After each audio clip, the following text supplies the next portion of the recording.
Diyos na makapangyarihan sa lahat.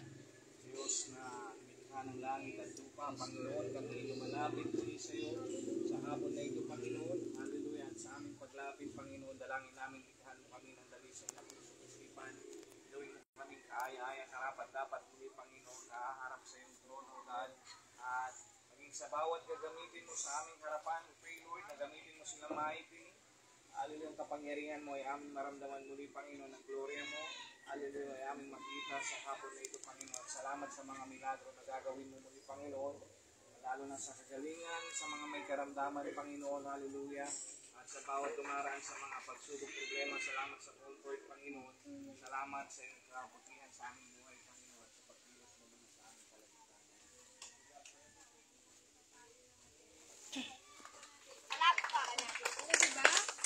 Ngayon, ang palakpak para kay Jesus. Dahil si Jesus, siya ay Diyos, siya ay makapangyarihan. Paano yung palakpak para kay Jesus? Mas mataas kaysa sa atin. Mas mataas kaysa sa lahat ng palakpak. Yan. Ngayon, anong gagawin natin? Tayo ay kakanta. Aamitan natin si Jesus ngayon. Anong kantang alam nyo? Read your Bible. Memorize nyo pa ba yan? Ay, ang mga ibon na lang. Alam niyo yun. Ang mga ibon. Opo, alam ko po. Sige, sinong mag-volunteer pupunta dito sa harap? Yung action lang. Ang mga ibon. Tara. Sino? Si ate. Ano na dito? Sige. Sabay-sabay na lang tayo. Ano? Sige, anong una yung, anong lilit ko? Ang mga ibon na lumalangoy? Ay, lumilipad. Halika, sige dito. Sina? Halika dito. Ang mga ibon na lumalangoy.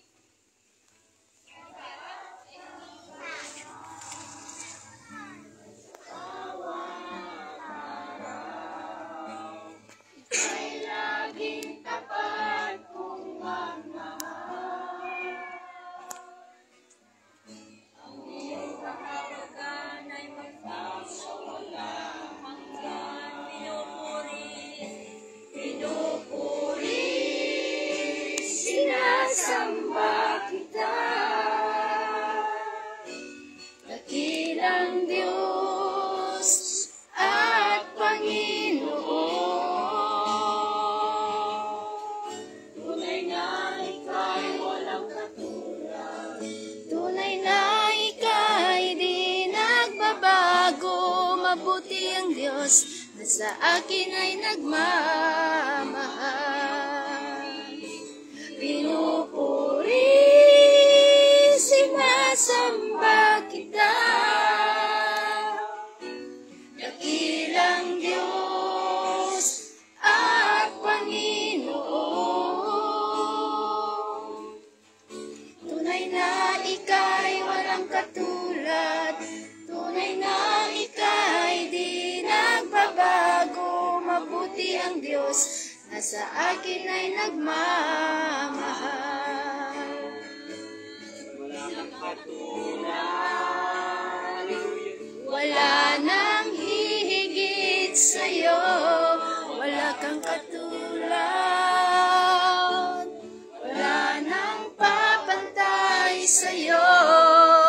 Ikaw ang Diyos noong paman, maging ngayon at kailanman. Sa habang panahon, wala kang katulad. Wala kang katulad.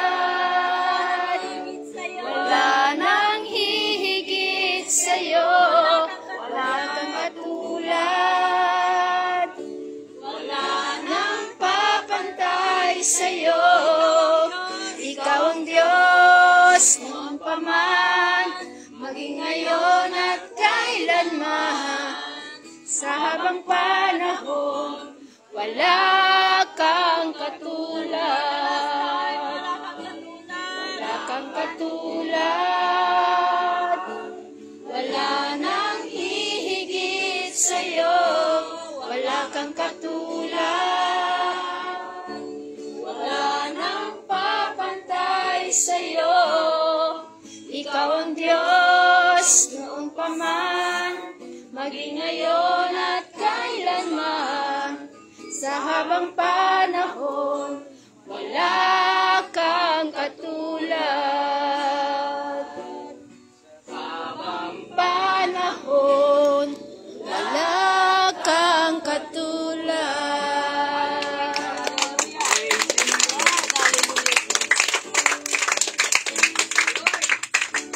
Malaya po tayong magkaupo mga kapatid. At tinatawagan ko na po si Sister Seni bilang testimony leader po natin sa hapon. Ay, Brother Rumar. Sorry. Amen. Praise the Lord. At mapagpalang hapon po sa ating lahat sa pangalan ng ating Panginoon. At nagagalak po ang Diyos na naririto kayo at nakasupungan kayo na taglay ang kalakasan at ang kalusugan ng bawat isa sa atin. At yun po ay sinuman po na pinagpala sa hapong ito na iningatan at ginabayan ng Panginoon sa isang linggo. Amen, na walang nangyari sa kanya. Praise God. Amen.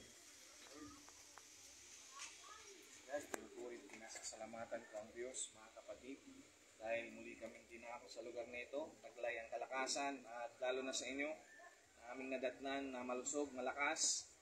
Hallelujah, salamat sa Diyos. Sa mga hindi po nakakaalam, si Sister Birdie na nagturo sa inyo last Saturday ay kinuha na ng ating Panginoon.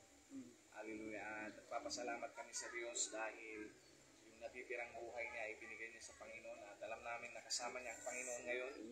At yung corona, 5 corona na sinasabi ng Biblia ay marahil may dalawa o isa sa kanya, may dalawa o isa doon mga kapatid na isusot sa kanya.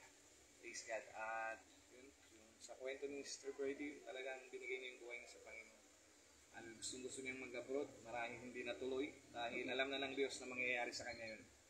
Kaya salamat dahil yung natirang buhay, natitirang buhay niya ay binigay niya sa Panginoon.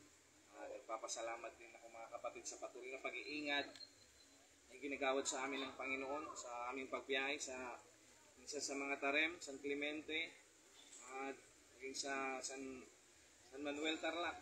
Praise God. Iba-iba yung malalayo yung binabiyahe namin. At salamat sa Panginoon sa pag-iingat. May mga nadadaanan kami mga kapatid na isang pick-up, talagang wasak yung harap. Yung tricycle, napakalayo na napuntahan. UP-UP yung tricycle mga kapatid. At yun, salamat sa pag-iingat ng Panginoon dahil nilalayo tayo sa mga bagay na yun. Yun lamang aking pasalamat, pinatuloy kong pagkulit sa Diyos. Amen. Praise God. Palakpakan po natin ang ating Panginoon. Amen. Praise the Lord. Yun nga po, ang pagkamatay ni Sister Birdie is precious in the sight of the Lord, mga kapatid. At sabi nga sa Philippians 1:21, kapag ikay namatay kay Kristo ay pakinabang sa kanyang harapan, mga kapatid. Amen. Nakakalungkot man na nabawasan kami ng isa, mga kapatid. At ganun talaga, mga kapatid, ang buhay ay parang bulaklak, mga kapatid. Ang buhay talaga minsan ay, praise God, puno-puno ng mga kapatid, problema. Amen. Praise God. Sino man po mga kapatid? Amen. Praise the Lord. Kapatid, kukunin ko din po yung pagkakataon na magpasalamat sa ating Panginoon sa kalakasan na ibinibigay niya sa amin sa araw-araw, sa financial mga kapatid, dahil bawat araw mga kapatid, bawat minuto, gumagastos tayo, may mga bills na dumarating, pero hindi natin yun nararamdaman na nawawalan na pala tayo ng panggastos. Pero pag tayo ay lumapit sa ating Panginoon, siya yung mag-provide mga kapatid, kaya humawak lang kayo sa Panginoon dahil siya lang ang makakapagbigay sa inyo ng mga kailangan nyo mga kapatid. May isang tanong mga kapatid may isang kapatiran na nagtanong sa akin, sabi niya, ano yung alam mo na hindi mo alam? Diba? Parang alam mo pero hindi mo alam. Yun yung kamatayan mga kapatid. Alam natin na tayo ay mamamatay pero hindi natin alam na kung kailan. Kaya habang tayo ay malakas mga kapatid, magpatuloy tayo sa gawain ng ating Panginoon. Ibigay natin, magbalik loob tayo mga kapatid dahil siya lang ang nakakalam ng lahat. Kaya binabalik ko po ang lahat ng kapatid. Pasasalamat sa ating Panginoon. Praise God. Palakpakan po natin ang ating Panginoon. Amen. At yun nga po sabi ng sister, mga kapatid, God will provider, mga kapatid. Sabi doon, call unto me and will answer thee and show thee great and mighty things which thou knowest not. Kapag tayo tumawag sa Panginoon, hindi po siya maramot. Hindi siya mahirap lapitan. Kapag lumapit ka sa mga mayor, kailangan mo pa ng mga requirements o magpa-appoint mga kapatid. Pero ang Diyos natin na pinaglilingkuran, hindi mo na kailangan pang ng requirements mga kapatid. Praise God. At yun nga po na kung saan na dumarating talaga sa buhay natin yun. Amen. Salamat sa ating Panginoon. Sabi ng Panginoon, hanggang may buhay, may pag-asa. Amen. Praise God. Sino ba po mga kapatid?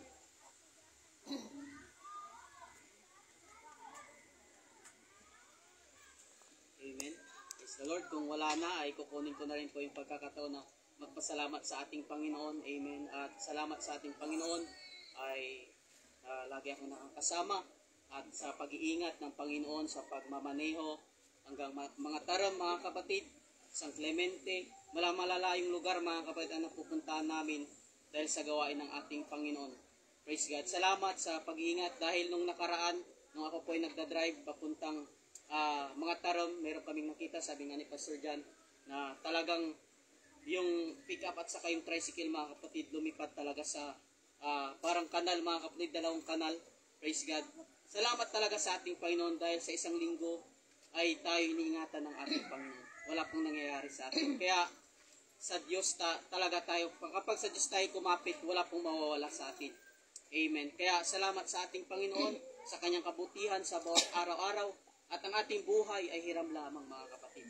Kaya ibalik natin ang kapurihan sa ating Panginoon. Kaya bring back all the glory to Jesus. Amen.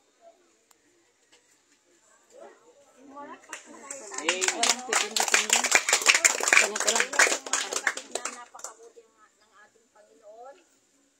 Wala akong masabi sa ating Panginoon kundi napakabuti niya sa bawat isa sa atin. Amen. At sa oras na ito, tinatawanan ko po ang ating Father. God bless you.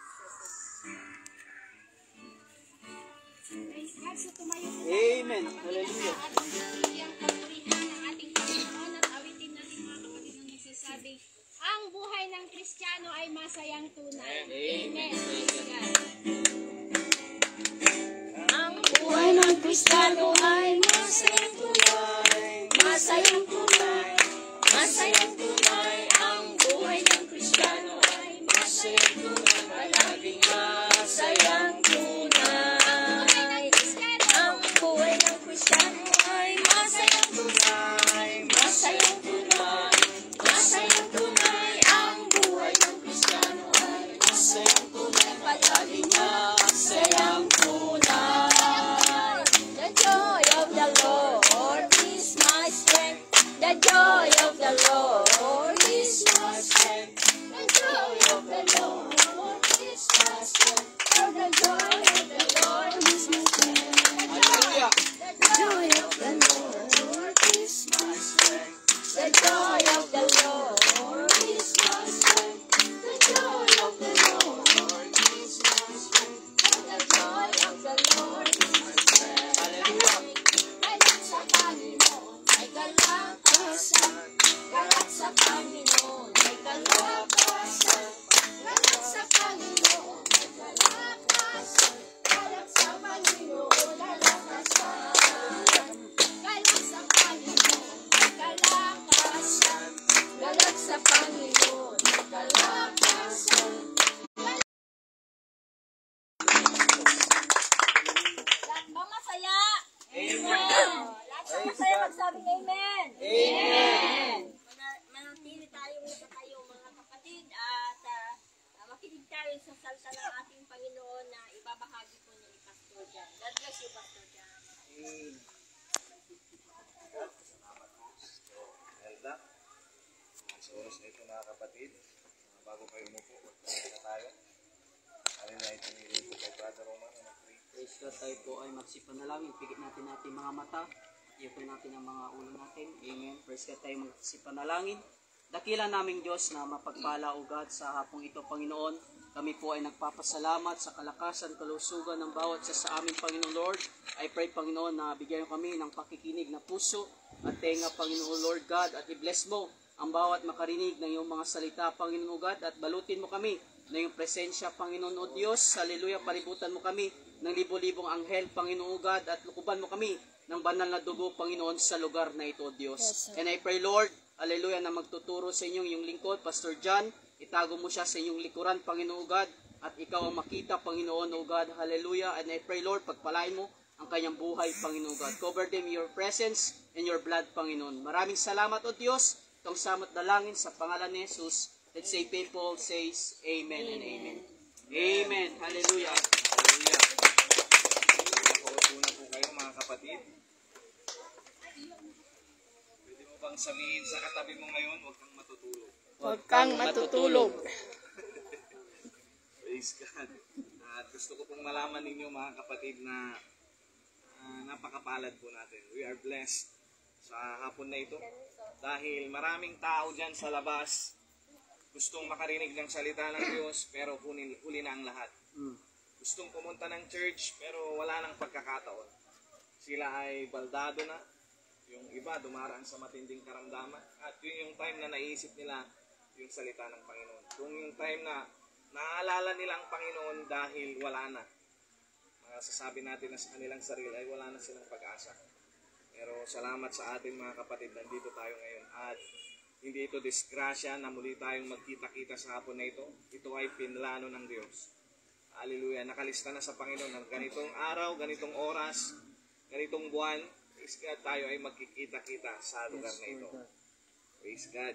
At ang ating pag-aaralan sa hapon na ito ay aking pinamagatang ang pinakamahalagang kayamanan. Praise God. Pinakamahalagang kayamanan dito sa lupa at pinakamahalagang kayamanan doon sa langit. Ano nga ba ito mga kapatid? Hallelujah. At bago natin puntahan, alamin kung ano nga ba yung pinakamahalagang kayamanan. Hallelujah. Praise God. Doon na kung saan gusto kong sabihin sa inyo na hindi nagbabago ang pagmamahal ng Diyos sa atin mga kapatid. Ano man yung mga kasalanan na gawa natin, gaano man kaliit, gaano man kalaki yung kasalanan na yan, ang pagpapatawad ng Diyos nandyan pa. Hanggat hindi pa tumutunog ang trumpeta ng Panginoon, at bigay ako ng konting knowledge, sa pagtunog ng trumpeta ng Panginoon, yun na yung time mga kapatid, na kukunin niya yung kanyang mga anak, at sila ay sasalubong sa alapaap sa ating Panginoon.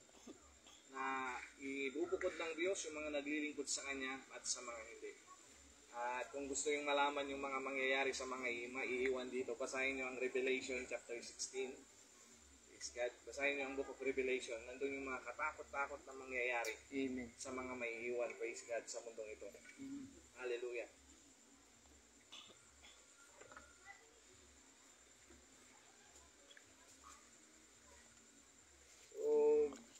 Bakit ganun na lamang ang pagmamahal ng Diyos sa atin?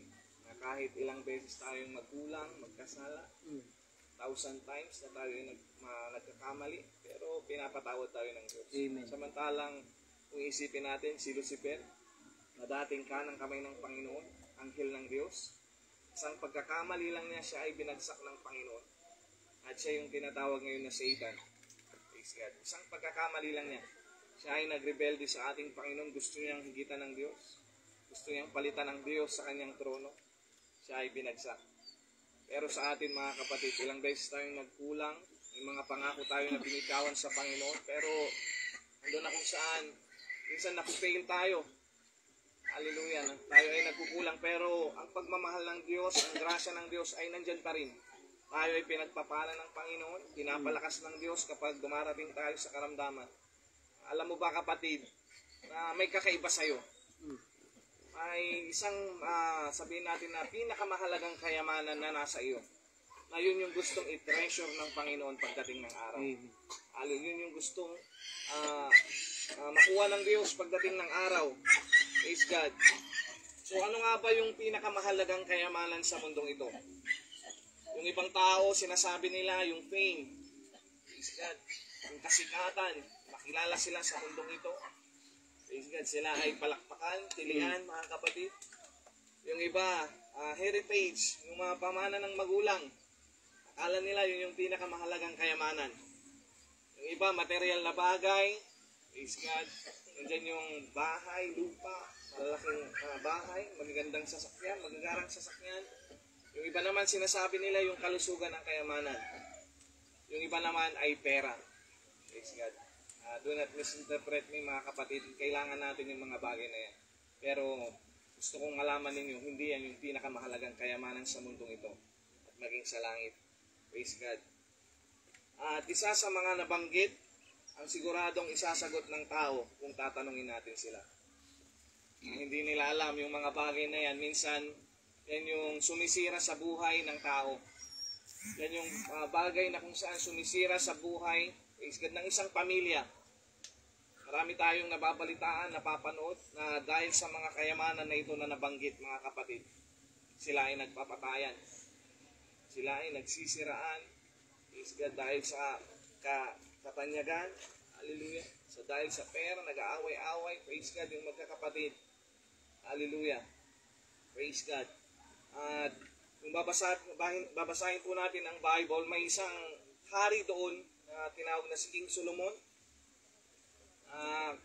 Siya ay, isipin natin at babasahin natin ang Biblia, nasa kanya na ang lahat. Hallelujah. Matindi yung hari na ito, mga kapatid. Siya ang pinakamatalinong hari sa kasaysayan. Amen.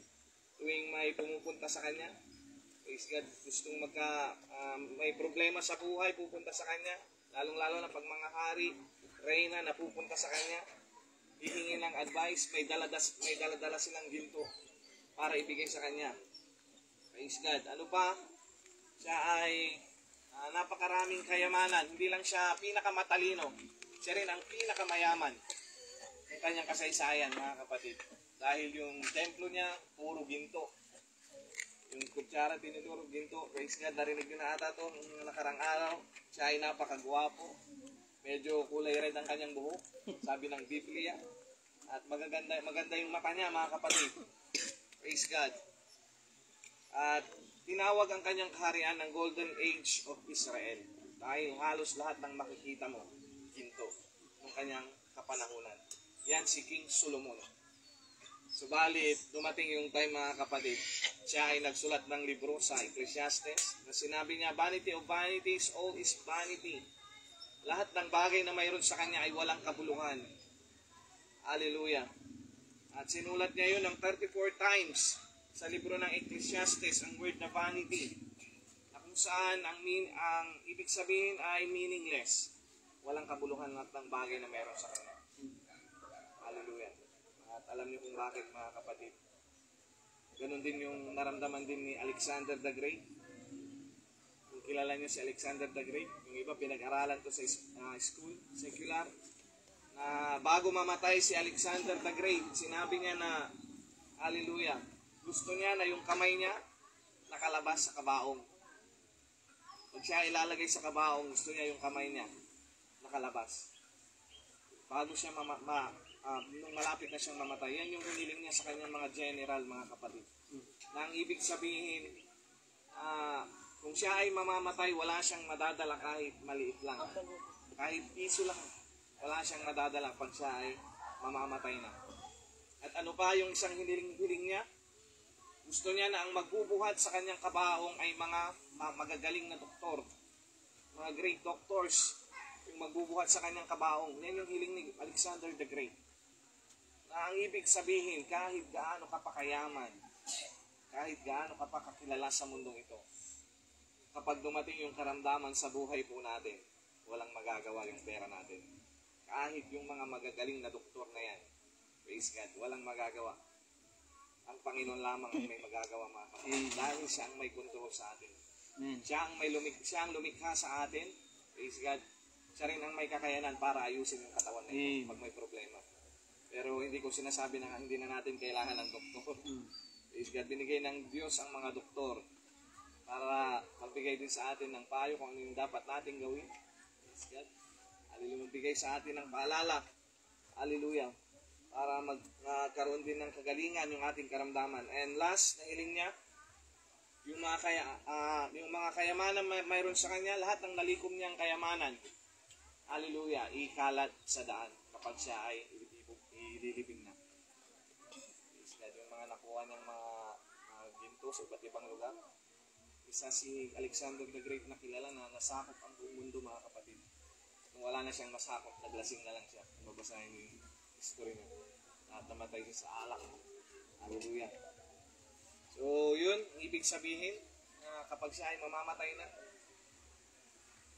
walang kabuluhan yung mga titles na nakuha niya, yung pagkakakilala ng tao sa kanya, hindi na mahalaga.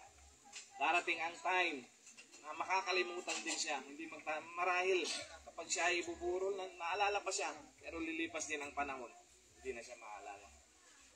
Makakalimutan din siya. Yun yung gusto niyang iparating sa atin. At ano ba itong pinakamahalagang kayamanan na tinutukoy natin? Mababasa po natin ito sa Mark chapter 8 verse 36. Sabi po dito, ano ba ang mapapala ng isang tao kung mapasa kanya man ang lahat ng bagay sa mundo, pero mapapahamak naman ang kaluluwa niya? Praise God. And sa Mark 16:26, ano ba ang mapapala ng tao kung mapasa kanya man ang lahat ng bagay sa mundo, pero mapapahamak naman ang kanyang buhay? May babayad ba siya para mabawi niya ang kanyang buhay?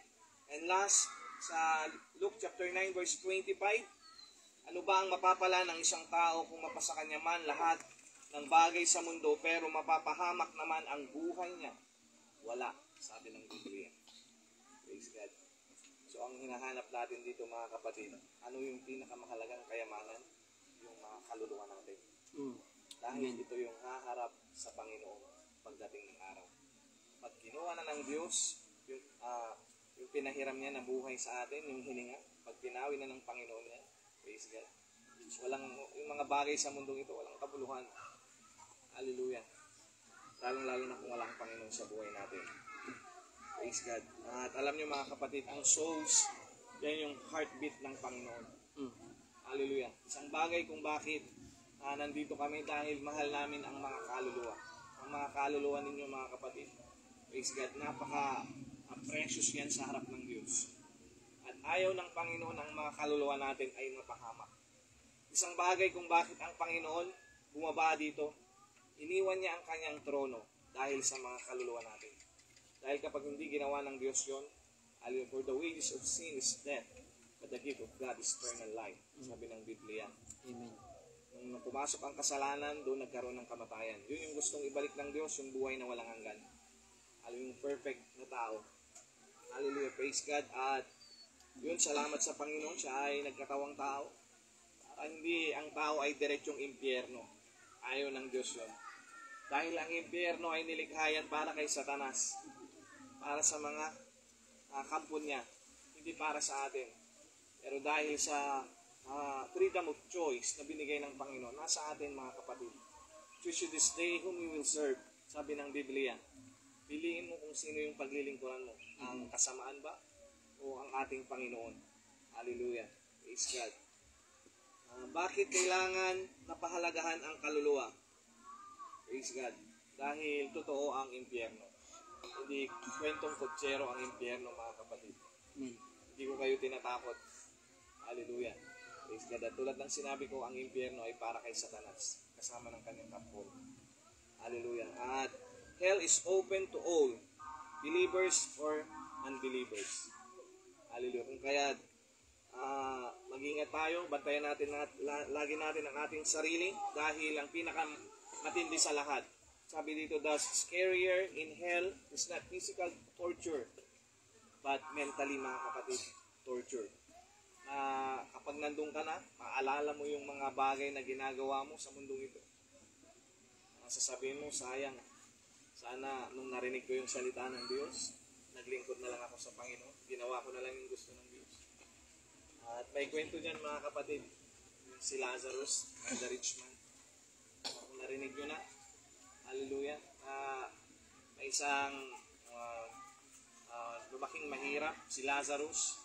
At yung rich man na kung saan si Lazarus, mga kapatid, ay naghihintay na lamang sa mauhulong na pagkain ng mayaman na ito. Ay, yung mayaman na ito, walang ginawa kundi magpakasasa sa kayamanan niya, magngayabang sa mga tao. Praise God. At si Lazarus naman naghihintay ng pagkain. Sabi ng Bible, yung kanyang sugat dinidilaan ng aso habang siya ay naghihintay ng pagkain na mahuhulog. Hanggang dumating yung time, mga kapatid, isang araw sabay silang namatay. Pagising ng rich man, siya ay nasa impyerno. Si Lazarus kasama niya si Amang Abraham. At sabi ng rich man na ito, Amang Abraham, pwede mo bang papuntahin dito si Lazarus? At yung kanyang daliri ay idampi sa akin. Iano sa tubig at idampi sa akin. Kahit isang patak lang. Dahil talagang nahihirapan ako, sabi niya. At sinabi naman ni Abraham na hindi pwede, hindi maaaring pumunta kami dyan. At ikaw din, hindi ka makakapunta dito sa amin. Dahil may pagitan sa atin na napakalalim na bangin. Kung kaya't hindi ka makakapunta dito, hindi kami makakapunta dyan. At siya ay nagre-request. Naalala niya yung mga kapatid niya. Magpadala ka na lang ng mga mensahero, propeta, na mga ngaral sa aking mga kapatid. Dahil ayoko na yung mga mahal ko sa buhay, yung nanay ko, tatay ko, mga kapatid ko, mapunta dito sa kinaroroonan ko. Sabi ng rich man, mga kapatid. So, yun. Mapatuloy lamang na ang impyerno ay totoo. Praise God. So, ngayon wala pa tayo sa sitwasyon na yon, mga kapatid. May mga pagkakataon pa po tayo. Kaya sana, kapatid, ibigay na natin yung the best na paglilingkod sa ating Panginoon. Magpatuloy lang po tayo na makinig ng salita ng Diyos. Napakasayang pag-aralan ang Biblia, mga kapatid. Napaka-exciting. Kung gusto mo ng love story, maraming love story sa Biblia at mas matitindi yung love story din. Kung mababasa nyo yung story ni Prophet Hosea, grabe yung ginawa sa kanya pero hindi nagbago yung pagmamahal niya sa kanyang asawa. Yung matinding love story yun, mga kapatid. So, ang tao ngayon, di nila nabibigyan ng halaga ang mga kaluluwa nila. Karamihan sa labas, mga kapatid. Nandun na kung saan nagiging busy ang tao. Yun yung gustong ibigay ng kaaway sa atin. Yung mawala na tayo ng time sa Panginoon, mawala na tayo ng time sa ating mga kaluluwa. Hallelujah. Nagiging busy sa trabaho, business, sa mga career, at maging sa mga malakas pa. Sinasabi nila, medyo bata pa ako. Tsaka na ako maglilingkod sa Panginoon kapag medyo nagkaedad na. Hallelujah. Yung iba naman, kapag may edad na, mga kapatid, dyan sa labas, sinasabi nila na mas maigi dito muna ako sa bahay. Mag-relax muna ako. Mainit dyan sa Bible study. Praise God. Purihin ang ating Panginoon. So, gawin nating balanse ang lahat, mga kapatid. Because, ang Diyos na pinaglilingkuran natin, He is the God of balance. Amen. Gusto ng Panginoon, balanse ang lahat, mga kapatid. May panahon tayo sa trabaho, sa mga karir natin, hallelujah, sa mga pangarap natin sa buhay, pero wag nating isasantabi yung mga kaluluwa po natin. Dahil yan yung haharap pang eternal. Dalawang bagay lang ang pwedeng puntahan ng tao. Ang impyerno, ang eternal suffering and eternal life, mga kapatid, na mamabasa po natin sa Biblia. At wala po tayong mababasa sa Biblia na purgatorio. Kalahati lang. Wala, mga kapatid. Dalawa lang ang pwedeng puntahan ng kaluluwa ng tao. Ang langit at ang impyerno. At sabi din ng Biblia, life is short. Totoo yun. Sabi ng Book of Psalms, ang tao ay umaabot lamang ng 70 ang buhay ng tao. Pero pag dumaan ka sa 70, 80, napakapalad mo, sabi ng Biblia. Pero sabi din ng Biblia, hindi nagtatapos doon. Kapag dumaan ka sa mga problema, pagsubok, nandiyan na stress ka, yung buhay natin daw mapapawasan. At yan din yung sinabi ng, sabi ng dito sa mundo, yun, 60 to 70 na lang ang buhay ng tao. So kapatid, yung buhay natin, kaluluwa natin napakahalaga sa Panginoon. Yan yung pinakamahalagang kayamanan dito sa mundo at sa ating Diyos, sa langit, mga kapatid. Amen. Kaya kung yung katawan na ito, pinapakain mo lagi ng vitamins. Minsan nag-exercise. Nag-exercise tayo, kumakain tayo ng masasarap. Minsan dinadayet natin yung katawan na ito para hindi magkasakit. Ganun din nawa sa kaluluwa natin, mga kapatid. Ang kaluluwa natin, kailangan niya ang salita ng Diyos. Dahil yun yung nagpapagtatag sa kaluluwa po natin. Yung nagbubus ng ating pananampalataya, kapag tayo ay nag-aaral ng salita ng Panginoon, nakikinig ng salita niya, doon nalawak yung pagkakakilala natin sa Panginoon, yung pananampalataya, pagtitiwala natin sa ating Panginoon, lalong lalalim, mga kapatid. At doon natin maunawaan. Sabi nga ng Biblia, na ipagkakalob ng Panginoon yung heavenly knowledge and wisdom sa bawat isa po sa atin. At purihin ang ating Panginoon. Praise God. Magpatuloy po tayo na makinig ng salita ng Diyos. Huwag po nawa tayong magsawa, mga kapatid. saan mang lugar tayo pumunta. Hallelujah. At nagpapasalamat din po pala ako sa ating mga kasama ngayon. God bless po sa inyo. Purihin ng Diyos at welcome po sa ating Bible study. Hanggang dito na lamang po ang may ibabahagi namin na salita ng ating Panginoon at lahat ng kapurihan ay sa ating Panginoon. To God be all the glory. Hapon na ito, may mga tanong po pa kayo mga kapatid. Baka may mga tanong po kayo. Wala pong tanong. Lahat po ay naiintindihan mga kapatid. Ay yung pinakamahalagang kayamanan sa mundo at sa langit. Ano ay mga kaluluwa po natin. Hindi natin alam ang oras yung kailan tayo dadalhin na pupulin ng ating Panginoon. Everything there is a season and a time for every purpose. Tayo ay manampalataya. Pag ibig sabihin manampalataya, tayo ay maniwala kay Pastor Jesus. At dapat love natin siya. Ngayon, ang tanong ko, magbigay ng halimbawa, isa lang. Isa. Ang isang halimbawa, paano natin maipapakita ang love natin para kay Jesus. So, ganito na lang. Sige, ikaw, ano?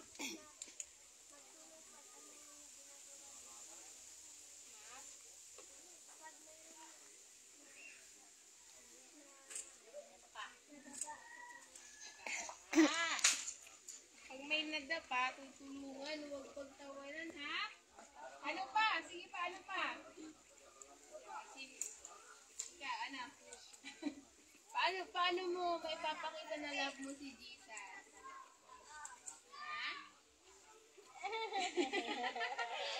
Nakalimutan. Sige, ikaw din. Pakilala.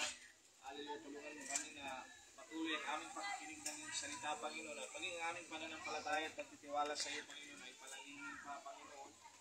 At sa oras na ito, God, sa mga nakinig ng iyong mga salita, hallelujah, muli ko silang nilalapit sa iyo, Panginoon. Ingatan mo ang kanilang hanap buhay, Panginoon. Ang source of income nila, Panginoon, ay pagpalain mo pa, O Diyos. Ingatan mo sila, saan man sila dako pumaroon, sila iligayo sa anumang disgrasya at kapahamakan, anumang gawa ng kaaway, mga karamdaman ay hawin sa kanilang buhay, Panginoon. And Lord, once again, I declare, hallelujah, financial blessing, materially, Panginoon, lalo na ang good health, spiritual na pagpapala, ay ibuo sa aming mga kapatid na nakinig sa oras na ito, Panginoon. At sa mga may karamdaman, Panginoon, we rebuke all kinds of sickness sa kanilang katawan. Hallelujah. At inaangkin namin, Panginoon, pinapanalangin namin ang divine healing power at pagkaloob sa kanila sa hapon na ito, Panginoon. Maging sa mga nanghihina, Panginoon, marang sa mga pagsubok problema, patuloy po kayong mag-comfort sa kanila, Panginoon, be the center of their family, their life, Panginoon, at patuloy mo silang palakasin ng presensya, O Diyos. Salamat, maging sa tahanan na ito na patuloy mong ginagamit kay Brother Jervin, Sister Sai, Naira, Panginoon. Langin ko, Panginoon, na patuloy mong supplyin kanilang pangangailangan, patuloy na pagpalain pa ang kanilang negosyo, Panginoon. Hallelujah, ilayo mo din sila sa anumang disgrasya at kapahamakan, mga karamdaman ay hawinin sa kanilang buhay, Panginoon. At buksan mo muli ang bintana, pintuan ng kalangitan upang ibuhos ang pagpapalang financially sa kanilang buhay, Panginoon.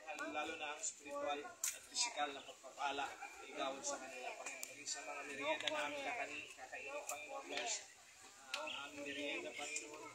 Palain mo ang kamay na ginamit mo na nag-provide sa mga merienda, Panginoon. Salamat sa tagumpay sa hapon na ito. Salamat, Panginoon, muli sa susunod na Sabado na kami magsama-sama na makikinig ng iyong salita. Salamat sa kalakasan, kagalakan, Panginoon. In Jesus' name we pray.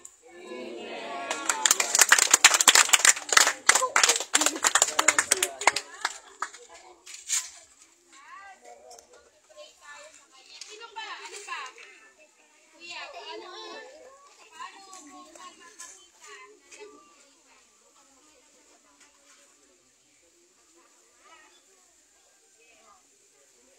Last question. Ano yung sinabi natin kanina? Paulit-ulit natin yung sinabi eh. Ano yung isang aral? Ano yung moral lesson na natutunan natin ngayong hapon? Yung paulit-ulit natin sinabi kanina. 1, 2, 3, go! O, nauna ka. Ano? Paulit-ulit natin yung sinabi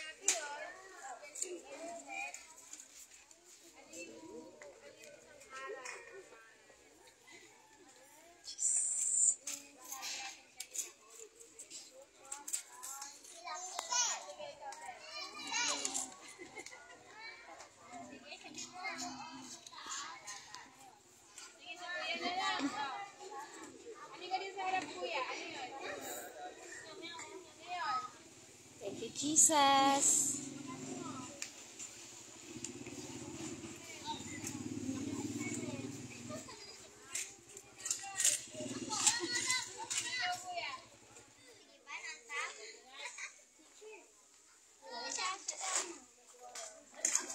Ikaw, ano?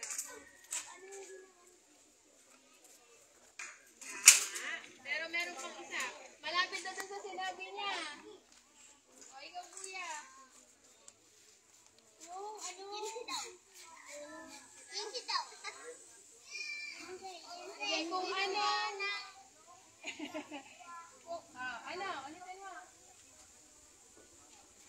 Tama yung sinabi mo. Kapwa. The word na kapwa. Sige, ikaw kuya. Tayo. Pagiging ko lang to.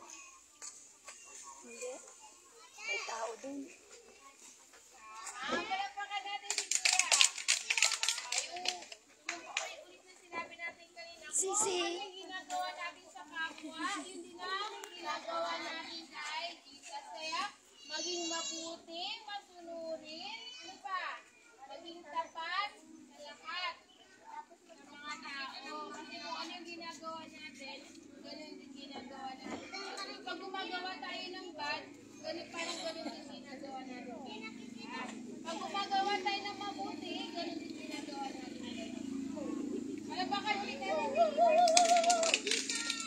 Very good kayo lahat. May stick ko kayo lahat. Huwag mo na kayo malit ha. Pray muna tayo. Huwag muna kayo malit.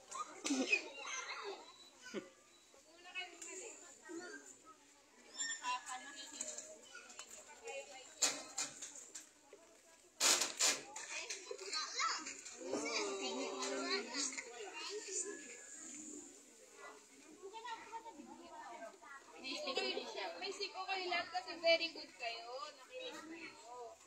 Pero mas very good yung ano. Answer.